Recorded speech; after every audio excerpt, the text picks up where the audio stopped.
Hello everyone. तो अगर आप एसएससी सीजीएल 2024 का तैयारी कर रहे हो ना, तो इस बार आपके लिए बहुत अच्छा अपॉर्चुनिटी है, क्योंकि जैसा वैकेंसी आ रहा है टेंटेटिव वैकेंसी अदर डिपार्टमेंट्स में, उससे ये लग रहा है कि 10,000 प्लस वैकेंसी आने वाली है इस बार। तो इस बार बहुत अच्छा अपॉर्चुनिटी आपके पास है। एक्साइज इंस्पेक्टर की वैकेंसी जो टेंटेटिव आया लगभग 2500 2000 प्लस वैकेंसी एक्साइज इंस्पेक्टर की। बाकी इनकम टैक्स में भी अच्छा खासा वैकेंसी आ रहा है। तो इस बार बहुत अच्छा अपॉर्चुनिटी है। अगर आपने इस साल किसी तरह से जैसे तैसे करके वेस्ट कर दिया ना कि हाँ आईपीएल आ रहा है तो आईपीएल का मैच देखने लग गए, उसके बाद वर्ल्ड कप आने वाला है, इलेक्शन में, इस सब में अगर आपने दिमाग लगा करके अगर आपने टाइम वेस्ट कर दिया तो बहुत पछताने वाले हैं। ठीक है, तो बहुत अच्छा अपॉर्चुनिटी है। अभी भी आपके पास टाइम है, अभी से भी तैयारी करोगे। जो अभी से भी स्टार्ट करेगा वो 2024 में सिलेक्शन ले सकता है, लेकिन बहुत अच्छे से तैयारी करना होगा। इस वीडियो में मैं आपको क्या बताने वाला हूँ, मैं तो आपको जर्नी बताने वाला हूँ। जो प्रिपरेशन जर्नी है उसमें आपको क्या क्या चीजें फेस करनी पड़ेगी। ठीक है, और उसके साथ में ये बताने वाला हूँ कि वो कौन से 3 स्टेप्स हैं जिसको आपको फॉलो करके आप फर्स्ट अटेम्प्ट में ही सीजीएल 2024 क्रैक कर सकते हो। ठीक है, वीडियो थोड़ा सा लंबा हो सकता है लेकिन बहुत इंपॉर्टेंट वीडियो है। मैं अपना जितना भी एक्सपीरियंस है प्रिपरेशन का ना, सारा इसमें झोंक दूंगा और आपको एकदम एग्जैक्ट बताऊंगा जो आपको करना है। अगर आपने उतना कर लिया ना तो आपका भी एक सिलेक्शन होगा 2024 में। ठीक है, तो सबसे पहले हम स्टार्ट करते हैं कि अभी बहुत सारे लोग प्रिपरेशन कर रहे होंगे और बहुत सारे ऐसे लोग होंगे जो कि अभी प्रिपरेशन स्टार्ट करेंगे। तो दोनों के लिए बता दूंगा। देखो, जो प्रिपरेशन स्टार्ट जो कर दिए हैं उनको अभी कंफ्यूजन लग रहा होगा, अभी वो एकदम ढीले टाइप से चल रहे होंगे, लेजी टाइप का चल रहे होंगे। ठीक है, चलते हैं। अभी आईपीएल देख रहे होंगे, इलेक्शन के बारे में सोच रहे होंगे, उनका प्रिपरेशन अच्छा नहीं चल रहा होगा। तो मैं आपको बता दूं कि आप अच्छे से तैयारी करो। ठीक है, अच्छे से तैयारी करो, धीरे धीरे करके कंसिस्टेंसी फॉलो करो और अपना प्रिपरेशन करते जाओ। ठीक है, और हाँ, एक और कंफ्यूजन आपको हो रहा होगा कि अभी सीएचएसएल आने वाला है तो हम क्या करें। अभी हम सीएचएसएल पे टारगेट कर ले क्या 2 महीने, उसके बाद फिर हम सीजीएल पे करेंगे। तो देखो, सीएचएसएल पे वही लोग टारगेट करना जिसको लग रहा है कि मेरा अच्छा मार्क्स आ रहा है, जैसे कि 140-50 मॉक टेस्ट में आ रहे हैं, वो सीएचएसएल पे टारगेट करना। और जिसके 80-90 मार्क्स आ रहे हैं ना, तो 2 महीने में तुम कुछ ज्यादा कुछ कर नहीं पाओगे। 100 मार्क्स आ रहे, 120 मार्क्स आ रहे, इतने में कुछ कर नहीं पाओगे, क्योंकि सीएचएसएल का जो कट ऑफ है ना सीजीएल से ज्यादा होता है। तो मैं बोलूंगा कि हमेशा उस चीज का तैयारी करो जो जिसका एग्जाम अभी आपके से 5-6 महीना आगे है और जिसका तुम तैयारी बहुत अच्छे से कर पाओगे। अगर आप सीएचएसएल तक अपना पूरा सिलेबस कंप्लीट कर लेते हो, 100-150 मॉक टेस्ट लगाने का दम रखते हो कि मैं रख लूंगा, पूरा सिलेबस बहुत अच्छे से कंप्लीट कर लूंगा, तब सीएचएसएल के लिए जाओ। अगर नहीं कर सकते हो तो आप लंबा टारगेट लेके चलो। तो अगर आपका तैयारी उस लेवल करनी है ना, तो सीएचएसएल को छोड़ो, वो रास्ते में आएगा, जाकर के एग्जाम दे देना। लेकिन अभी से सीजीएल का टारगेट करो कि सीजीएल मेरा अक्टूबर-नवंबर में होने वाला है, तो मैं अगस्त-सितंबर तक क्या करूंगा, अपना पूरा सिलेबस बहुत अच्छे से कंप्लीट कर लूंगा, उसके बाद मॉक टेस्ट लगाऊंगा। ठीक है, उस टाइप से चलोगे प्लानिंग करके तो आपका होगा। दूसरे आ रहे हैं जो कि अभी तक प्रिपरेशन स्टार्ट नहीं किए, एकदम स्टार्ट करने वाले हैं, उनके लिए मैं बोलूंगा कि अभी भी बहुत अच्छा टाइम है। मैं जो आगे आपको 3 स्टेप्स बताने वाला हूं वो आपके लिए बहुत इंपॉर्टेंट है कि आपको क्या क्या फॉलो करने हैं जिससे कि आप अपने मंजिल तक पहुंच सकते हो। ठीक है, सबसे पहले तो एक और बात मैं बोलने वाला हूं कि जो भी तैयारी करने वाला है ना, मैं मेरा टेलीग्राम चैनल जरूर ज्वाइन कर लो। वहां पे 2 चीजें, एक तो मैं फ्री टास्क दे रहा हूँ, वीकली टास्क, वहां से आप देख सकते हो कि कैसे कैसे मुझे पढ़ना है। वीकली टास्क मैंने 18 वीक का टास्क ऑलरेडी दे दिया, पहले से स्टार्ट किया था। जो स्टार्ट नहीं किए हो, टेलीग्राम चैनल ज्वाइन कर लो जिसका नाम गोल्डन एसो है। 90,000 प्लस उसमें लोग जुड़े हुए हैं और फॉलो करते हैं, डेली मोटिवेशन वाले चीजें भी होती है। तो ये एक इंपॉर्टेंट आपके लिए टेलीग्राम चैनल है, जितना भी नोटिफिकेशन इंपॉर्टेंट है उसमें मैं डालते रहता हूँ। ठीक है, उसका लिंक आपको कमेंट बॉक्स में मिल जाएगा या फिर डिस्क्रिप्शन में मिल जाएगा। और साथ में मैं एक नया टारगेट भी स्टार्ट करने वाला हूँ सीजीएल 2024 के लिए। कंप्लीट 5 महीने का टारगेट रहेगा और उसमें डेली का टास्क दिया जाएगा, सब चीज एक अलग ग्रुप रहेगा। तो टेलीग्राम ज्वाइन कर लो, बहुत जल्दी आपको पता चलेगा। ठीक है, अब मैं आपको बताने वाला हूँ जो कि 3 स्टेप्स आपको करने हैं, क्या क्या स्टेप्स आपको फॉलो करने हैं जिससे कि आप सीजीएल को निकाल सकते हो। बहुत सिंपल स्टेप्स हैं लेकिन ये इजी नहीं है, इसको करना आसान नहीं है। 3 स्टेप्स, जो सबसे पहला स्टेप्स आता है ना कि अगर आप तैयारी कर रहे हो तो सबसे पहला आपका काम होता है सिलेबस को कंप्लीट करना प्लस रिवीजन करना। बहुत सारे लोग सोच रहे होंगे कि सिलेबस और रिवीजन भी अभी, हाँ, यही सबसे बड़ी गलती करते हैं लोग कि सोचते हैं ना कि सबसे पहले मैं सिलेबस कंप्लीट कर लूं, उसके बाद लास्ट में जो 1 महीना बचेगा उसमें मैं रिवीजन कर लूंगा चीजें। ऐसा नहीं होता है, सिलेबस इतना ज्यादा है। ये हमारा 10th 12th वाला एग्जाम नहीं है कि आप रिवीजन करोगे, इसमें आपको कॉन्सेप्ट्स को याद रखने पड़ते हैं, अपना स्पीड को बनाए रखना पड़ता है। तो इसमें रिवीजन अलग तरीके से होता है। आप पढ़ाई करते चलो, साथ में रिवीजन करते चलो। एक चैप्टर करो, मान लो कि एक चैप्टर आपने किया, उसका रिवीजन मुझे करना है, ऐसे करना है। ये नहीं कि पूरा सिलेबस कंप्लीट करके जो चीज करते जाओ उसका रिवाइज करते जाओ। मतलब जब तक आपका पूरा सिलेबस कंप्लीट हो, एक एक चैप्टर को आप 4 बार 5 बार पढ़ चुके होगे, तब सोचो कि आपकी तैयारी अच्छी है। नहीं तो अगर आपने ऐसा किया ना कि एक एक चैप्टर करते गए फिर लास्ट में सब भूल जाओगे, सारा कॉन्सेप्ट भूल जाओगे, आपको जीरो से फिर से स्टार्ट करना पड़ेगा। तो आपको सबसे पहला काम करना है सिलेबस धीरे धीरे करके कंप्लीट करते जाना और रिवीजन। सिलेबस कैसे कंप्लीट कर सकते हैं? बहुत सारे लोग अपना बैच ले लिए होंगे, बैच से अपना करते जाओ, ऑनलाइन हो ऑफलाइन हो जहां से भी हो,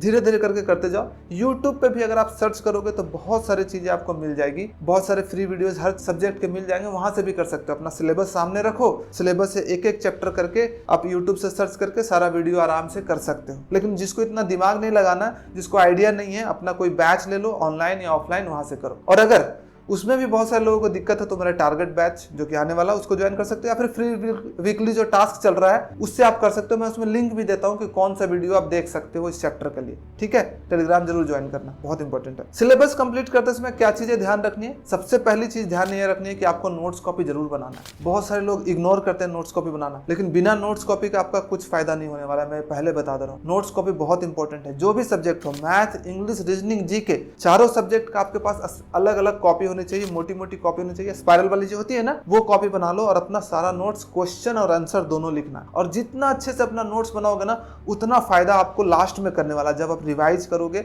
जब एग्जाम टाइम पास में आएगा, जब पीछे पेज पलट करके देखोगे अरे यार इसका कॉन्सेप्ट कैसे था, तब आपको हेल्प करेगा। और अगर आपने नोट्स नहीं बनाया जैसे तैसे करके, तो समझो कि आपका फिर बाद में बहुत कंफ्यूजन होगा। मैं आपको सजेस्ट करूंगा कि नोट्स जरूर बनाओ, सारे सब्जेक्ट का खुद से बनाओ, ठीक है। तो पहला स्टेप्स यही है, और साथ में रिवाइज करते जाना। रिविजन करने का तरीका क्या है? जिस दिन आपने जो क्लास पढ़ा, मान लो आज आपने परसेंटेज पढ़ा, परसेंटेज सुबह में पढ़ा, मैथ से किसी का 2-3 घंटे का क्लास लिया, शाम में 1 घंटे टाइम निकाल करके उस परसेंटेज को जरूर रिवाइज करना। या फिर अगले दिन जब क्लास कर रहे हो, और दूसरा टाइम वो भी करना कि अगले दिन जब क्लास करने जा रहे हो तो आधे घंटे पहले चले जाओ क्लास में, आधे घंटे पहले उसका रिवाइज कर लो कि मैंने कल क्लास में क्या क्या पढ़ा था। जो भी चीजें एक दिन पढ़ो उसका उसी दिन जरूर रिवाइज करो कि कैसे सबने समझाया था, क्या कराया था इसमें, ठीक है। तो ये बहुत ज्यादा इंपॉर्टेंट है, रिवीजन बहुत ज्यादा इंपॉर्टेंट है। लगे हाथों जो बोलते हैं ना, आपको रिवीजन करते जाना है। अब देखो एक और प्रॉब्लम आती है कि सिलेबस जब हम कंप्लीट करते हैं तो एक दिन में चारों सब्जेक्ट नहीं हो पाता, तो क्या करें? देखो 3 सब्जेक्ट फिक्स कर सकते हो आपकी, एक दिन में मैं 3 सब्जेक्ट करूंगा, तो 3 सब्जेक्ट तो आपको करना ही होगा। 3 सब्जेक्ट से कम करोगे तो फिर आपको थोड़ा दिक्कत होने लगेगा। 3 सब्जेक्ट आपको फिक्स करना। मैंने क्या किया था ना अपने टाइम पे कि एक सब्जेक्ट को मैंने एक फिक्स कर दिया था कि हर दिन एक सब्जेक्ट पढ़ना है। जैसे मेरा इंग्लिश उस टाइम पे वीक था, तो मैंने उसका एक स्लॉट बांध दिया था कि मेरा जो शाम का 6 से 9 बजे का टाइम 3 घंटे का होगा ना, वो इंग्लिश का होगा, और बाकी सब्जेक्ट अदर सब्जेक्ट को दूंगा। मुझे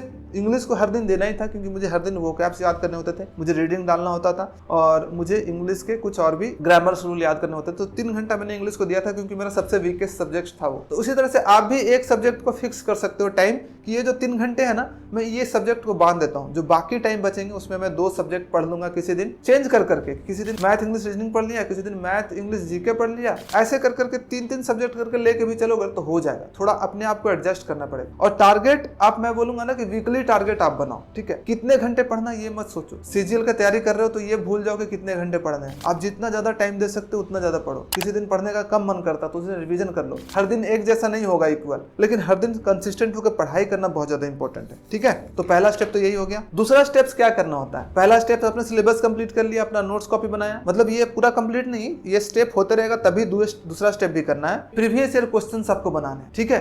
जैसे एक चैप्टर आपका जो कंप्लीट हुआ ना, अपने नोट्स कॉपी का 70-80 जो भी 100 क्वेश्चंस हैं एक चैप्टर का, उसको आपने अच्छे से किया, उसका रिवाइज किया। अब रिवाइज कर लिया तो हम प्रीवियस ईयर का क्वेश्चन जरूर बनाएंगे भाई, 100-150 क्वेश्चन। तो आपको प्रीवियस ईयर क्वेश्चंस बनाने हैं। एक बुक रखना अपने पास जो प्रीवियस ईयर के पास हो। कौन सा बुक रख सकते हो? आपके पास जो भी प्रीवियस ईयर का बुक हो जिसमें 4-5 साल, लास्ट के 5 साल का क्वेश्चन हो, सफिशिएंट है। नहीं तो अगर आपके पास कोई बुक नहीं तो आप क्रेन पब्लिकेशन की जो चैप्टर वाइज बुक्स आती है ना, वो आप ले सकते हो, ठीक है। मैथ्स का, इंग्लिश का, रीजनिंग का, जीके का, अलग अलग सब सब्जेक्ट का आता है, वो ले सकते हो। या फिर अगर आपके पास अदर कोई बुक है तो आप वहां से भी कर सकते हो। सब में क्वेश्चन सेम ही होता है क्योंकि प्रीवियस ईयर है, क्वेश्चन तो चेंज होने वाला नहीं है, ठीक है। तो आप ये कर सकते हो। और आपको क्या करना है, एक चैप्टर कंप्लीट किया, उसके प्रीवियस ईयर के ज्यादा क्वेश्चन नहीं बनाने हैं, सिर्फ 100 से 150 क्वेश्चन बनाने हैं। उतना क्वेश्चन कर लोगे काफी हो जाएगा। 100, 150, 200 चैप्टर पे डिपेंड करता है। कोई चैप्टर छोटा होता है तो उसमें 100 क्वेश्चन ही कर लोगे प्रीवियस ईयर के तो काम बन जाएगा। कोई चैप्टर बड़ा होता है तो उसमें आपको 150-200 क्वेश्चन करने होते हैं, ठीक है। तो ये आपको करना है। और क्या करना होता है, आपको क्वेश्चन को रिपीट करना होता है। जैसे प्रीवियस ईयर का क्वेश्चन किया ना, तो बहुत सारे लोग फिर और अदर सोर्स ढूंढते हैं, कोई असाइनमेंट मिलता है उसको देखते हैं, कहीं और से। इधर ज्यादा नहीं करना, जो आपने बुक से किया है ना उसी को आप रिपीट करना। एसएससी का ये फॉर्मूला है, मिनिमम बुक्स मैक्सिमम रिवीजन। आप अपने नोट्स कॉपी को 10-15 बार जरूर पढ़ना। अपना जो प्रीवियस ईयर का क्वेश्चन उसको हर क्वेश्चन को 4-5 बार सॉल्व किया हुआ जरूर होना चाहिए। और उसमें से भी इंपॉर्टेंट क्वेश्चंस को स्टार मार्क करके उनको बीच बीच में देखते जाना है कभी कभी, ठीक है। और प्रीवियस ईयर क्वेश्चन जब बनाओगे ना तो बहुत सारे क्वेश्चन रिपीटेड रिपीटेड हो गए तो रिपीट करके क्वेश्चन मत बनाना है। अगर किसी का कॉन्सेप्ट आपको समझ गए हो तो उसको दोबारा नहीं बनाना है, ठीक है। देखना अच्छा सिमिलर क्वेश्चन, इसको छोड़ो, सेकंड क्वेश्चन पे जाते हैं। कम से कम टाइप के अलग अलग टाइप के क्वेश्चन करने, 100-150 करने, उसी को रिवाइज करते रहना है, ठीक है। तीसरा जो स्टेप है ये भी इंपॉर्टेंट है, ये है मॉक टेस्ट लगाना। बहुत सारे लोग सोच रहे हैं कि मॉक टेस्ट तो अभी नहीं लगाएंगे, वो तो लास्ट के 1 मंथ में लगाया जाता है ना, जब हमारा सिलेबस कंप्लीट हो जाता है। तो ये बहुत बड़ी भूल है और सबसे बड़ी मिस्टेक है आपकी कि आपको मॉक टेस्ट लास्ट में लगाना। जब मैंने प्रिपरेशन स्टार्ट किया था, पहला वीक से मैंने मॉक टेस्ट लगाना स्टार्ट कर दिया था। मुझे क्वेश्चन आए चाहे नहीं आए, मुझे 100 क्वेश्चन पढ़ने हैं, 100 क्वेश्चन पढ़ के ये समझना है कि किस टाइप के क्वेश्चन पूछे जा रहे हैं भाई एसएससी सीजीएल में, ठीक है। मुझे ध्यान में रखना, अच्छा मैथ्स में इस टाइप के क्वेश्चन पूछे जाते हैं, कम से कम 100 क्वेश्चन मैं पढ़ूं। अच्छा ये क्या है, समझ में कुछ नहीं आया लेकिन मैंने पढ़ लिया, अच्छा अलजेब्रा का क्वेश्चन, अच्छा ट्रिग्नोमेट्री का क्वेश्चन लग रहा है, लेकिन कैसे बनेगा मैंने थोड़ा मोड़ा अटेम्प्ट किया, नहीं बना कोई बात नहीं, पर उन चैप्टर के क्वेश्चन को जरूर करना है जो चैप्टर आप पढ़ चुके हो। रीजनिंग के बहुत सारे क्वेश्चन बन जाएंगे खुद से, इंग्लिश के क्वेश्चन भी बन जाएंगे, जीके का क्वेश्चन भी देखना है कि किस टाइप के क्वेश्चन आ रहे हैं। तो आपको क्या करना है ना, मॉक टेस्ट लगाना है। कितने मॉक टेस्ट लगाना है, इस पे भी बहुत सारे लोगों का कंफ्यूजन होता है। अगर आप प्रिपरेशन फेज स्टार्ट किया, अभी नया नया प्रिपरेशन स्टार्ट किया, आपको 30% 20% सिलेबस कंप्लीट हुआ, तो वीक में एक मॉक, मैक्सिमम 2 काफी है। एक मॉक लगाओ और उसको क्या करना है, पूरे वीक एक एक उठा लेना है कि चलो आज मैं 1 घंटा टाइम देता हूँ, रीजनिंग में मैंने जो मॉक लगाया था जरा देख लूं क्या क्या इसका सॉल्यूशन है थोड़ा। अच्छा ये 25 क्वेश्चन देख लिया, किसी दिन मैथ्स का 25 क्वेश्चन देख लिया, मतलब एक दिन टेस्ट देना और उसका पूरा वीक को एनालिसिस थोड़ा मोड़ा करने की कोशिश करना। जो क्वेश्चन बनता है, नहीं बनता कोई बात नहीं। स्टार्टिंग में ये नहीं लेना दिल पे कि अरे मार्क्स बहुत कम आ रहे हैं, हम नहीं दूंगा, मुझे डिमोटिवेशन, ये सोचना ही नहीं है। सोचना है कि मैं बस क्वेश्चन का पैटर्न को समझने के लिए मॉक लगा रहा हूँ, 1 से 2 मॉक लगाने हैं, ठीक है। साथ में एनालिसिस जो मैंने बोला वो करना है। उसके बाद जैसे आपका 50% सिलेबस कंप्लीट हो गया ना, तो 2 मॉक टेस्ट तो कम से कम लगाना ही है। 50% जब सिलेबस, और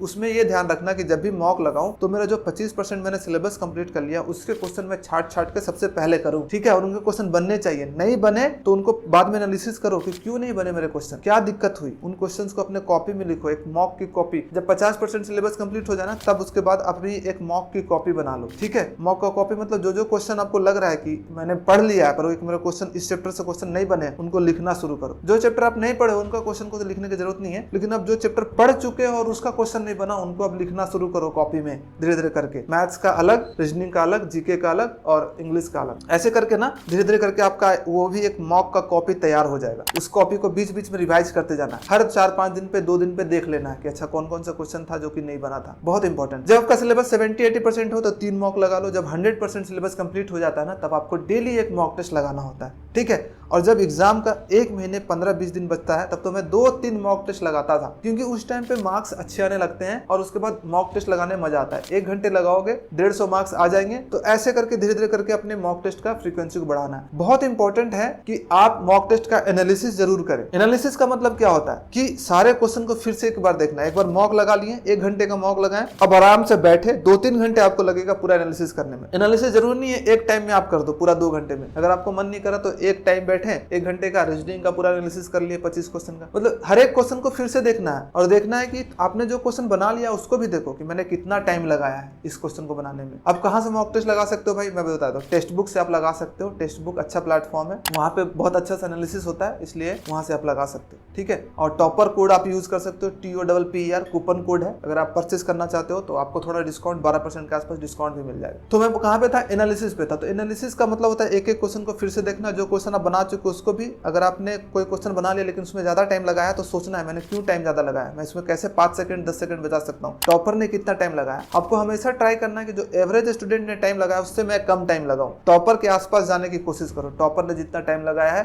उतना मॉक टेस्ट का एनालिसिस में दिखाता है। वो जब एनालिसिस करोगे ना टेक्स्ट बुक में तो आपको दिखाएगा, तो वहां पे आपको जाने की जरूरत होती है उस लेवल तक। और जो क्वेश्चन नहीं बने, जो आपको आता है, उस चैप्टर को पढ़ चुके हो तो अपने कॉपी में लिख लेना चुपचाप से, और उसका क्वेश्चन भी और सॉल्यूशन भी। इसी तरह से सारे क्वेश्चन को एनालिसिस करना है, अच्छे से एनालिसिस करना है। टाइम ज्यादा लगेगा, फ्रस्ट्रेशन होगा, लेकिन आपको करते जाना, ठीक है। और मैं बोलूंगा एक डायरी भी बना के रखना जिसमें मॉक नंबर 1, मॉक नंबर 2 ऐसे करके लिखना। अपना टारगेट जरूर सेट करना कि आपका टारगेट क्या है, फाइनल आपको एग्जाम में कितने मार्क्स लाने हैं, ठीक है। मैथ्स में, इंग्लिश में, रीजनिंग में, जीके में। मैं आपको हमेशा बता देता हूँ टारगेट आपका क्या होना चाहिए। आपका टारगेट कम से कम 160 मार्क्स होना चाहिए प्री में, उससे ज्यादा आप कितना भी रख सकते हो, लेकिन 160 कम से कम आपका टारगेट होना चाहिए। उसमें भी आपका जो टारगेट होना चाहिए ना, मैथ, इंग्लिश, रीजनिंग में 150 में 140 टारगेट होना चाहिए। आपको ऐसे मार्क्स डिस्ट्रीब्यूट करना है कि 150 में 140 मैथ, इंग्लिश, रीजनिंग में आ जाए।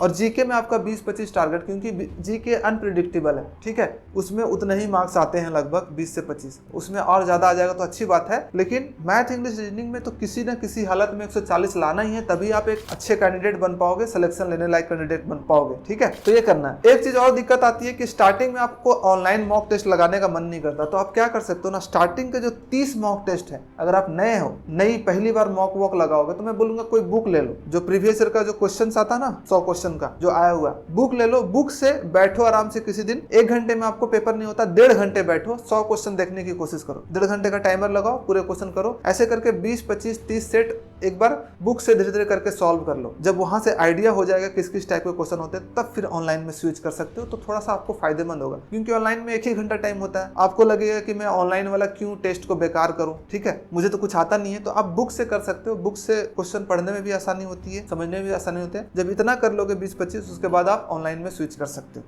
ठीक है, तो मॉक टेस्ट भी बहुत इंपॉर्टेंट है। और याद रख लो, अगर आप मॉक टेस्ट नहीं लगाओगे तो सिलेक्शन नहीं होगा। मेरी बात याद रखना, जब भी मॉक टेस्ट लगाने का मन नहीं करेगा ना, आपको लगेगा, तो मेरी बात याद रखना कि गोल्डन सर ने बोला था कि आपको मॉक टेस्ट लगाना है। मॉक टेस्ट आप नहीं लगाओगे तो आपका सिलेक्शन नहीं हो सकता। ठीक है, मॉक टेस्ट बहुत ज्यादा इंपॉर्टेंट है, और एग्जाम से पहले किसी न किसी हालत में 100 मॉक टेस्ट लगा लेने हैं, कंबाइंड सब मिलाकर के, शुरू से लेकर के अंत तक, प्रीवियस ईयर, नॉर्मल मॉक सब मिलाकर कम से कम 100 मॉक टेस्ट होने चाहिए। मैंने अपने प्री से पहले 150 मॉक टेस्ट लगाए थे। और मॉक टेस्ट लगाओ तभी आपका मार्क्स इंप्रूव होगा। अगर आपका मार्क्स स्टक भी कर गया ना, तो मॉक टेस्ट लगाओ, एनालिसिस करो, देखो कहां पे दिक्कत आ रही है, छोटी मोटी कहीं ना कहीं दिक्कत आपको मिल जाएगी, उसको नोट डाउन करो, उस पर वर्क करो थोड़ा सा और आगे बढ़ो। ठीक है, और लास्ट में एक टिप्स देना चाहूंगा, सिर्फ इन सब चीजों से ही सिलेक्शन जल्दी नहीं होता है। एक चीज और आपके लिए इंपॉर्टेंट है, चौथी चीज, वो है मेंटल स्ट्रेंथ। आपको मेंटली अपने आप को स्ट्रांग बनाना पड़ता है। जब तक अपने आप को स्ट्रांग नहीं बनाओगे ना, आपका सिलेक्शन होना मुश्किल है। क्योंकि हर 2 दिन के बाद आपको लगेगा पढ़ाई का मन नहीं करेगा, आप 2 दिन छोड़ दोगे पढ़ाई, तो ऐसे में थोड़ी ना पढ़ाई होगा।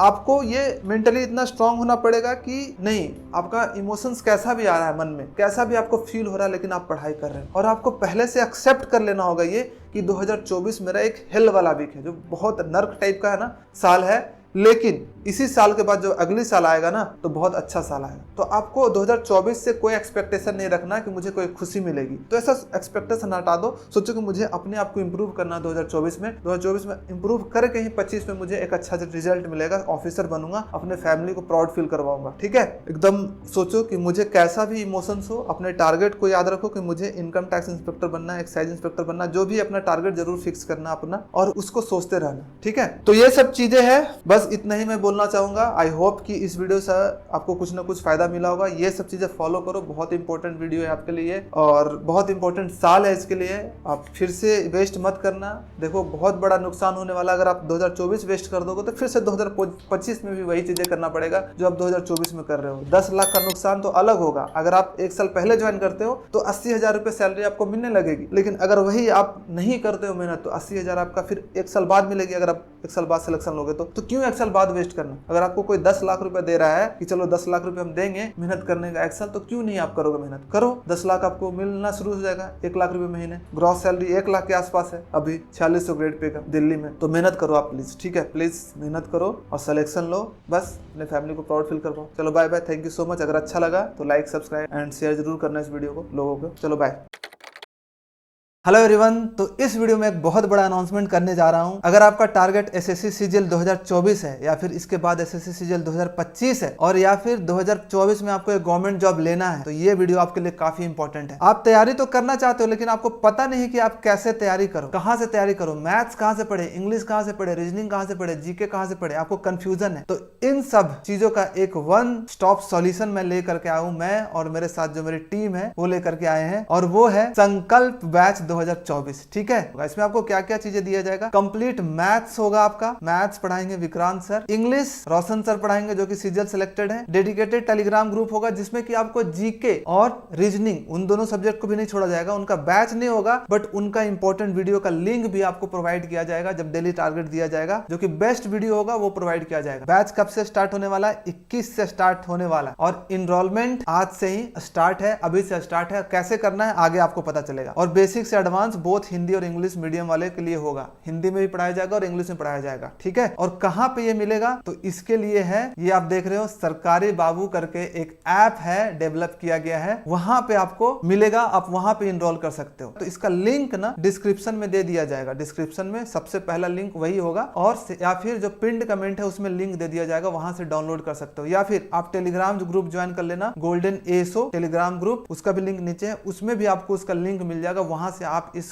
ऐप को जो सरकारी बाबू यहाँ दिख रहा है उसको ज्वाइन कर लेना है और रजिस्टर कर लेना उसको। अगर आप अर्ली बर्ड हो, पहले 100 लोगों को एक्स्ट्रा डिस्काउंट है, टॉप 100 TOP और 100 आप कूपन कोड यूज करोगे तो आपके लिए डिस्काउंट भी है। तो अगर आप डिस्काउंट का फायदा उठाना चाहते हो तो पहले 100 में आप अपना एडमिशन ले लो, तो आपके लिए फायदेमंद रहेगा। तो यहाँ पे आपको सारा सॉल्यूशन दिया जाएगा, आपको कहीं और सोचने की जरूरत नहीं है। अगर आप यहाँ ज्वाइन करते हो और सिर्फ जैसा हम आपको बताते जा रहे हैं, तो आपका एक सीट CGL 2024 में जरूर होगा, और हमारा एक ही संकल्प होगा, आपका सिलेक्शन, ठीक है।